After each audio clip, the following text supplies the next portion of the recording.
এটা না বইবে কি দেহে ও তোরতে ও এটা এটা বইবে কি দাও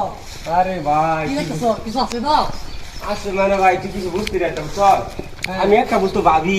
কি উঠবে যে মানুষ যাওয়ার বাগার লিয়া হ্যাঁ তো তোল দে মানুষ জানে কি লিয়া গাড়ি লিয়া আরে দলকে উঠি না তো তোল দে কি যে কি ডলং না রে এই না রে যাই তো গাড়ি নিয়ে যাই তো না তো উঠবে যাবার উঠবে তো সমান পাক্কা তো ইন্দু তো পাক্কা না জানে কে আরে গাধা এটা দলকে উপরে হেগার দেবো কি ওটা হেগার দেবো চলি হালাই দিবি আমারে তো কে লিয়া দে তো না কি ডলং না তোল দে ডলং না রে তোর দল কই দিলাম তো কই দিলাম কি আমার কথা না দেবো দাদা না গাড়ি তো না ব্যাক কল দেখছি তো তুই ব্যাক কর ব্যাক কল আমারে কল তুই ব্যাক কর আমি ব্যাক কর আর তুই জানতে খুশি হ্যাঁ তো যা তোর লাগা খেয়ে দিও আগে তারে তুই যা আমার গাড়ি আজকে নিমু আমি বাবা জান কোন মাসে বাবা গাড়ি লইতে আমি নিমু গাড়ি ব্যাক কল দেখছি এর মতন ব্যাক কল দেখছি না আমি ও তোমার মত ব্যাক কর যাও তো কিছু বাতাল দিয়া যা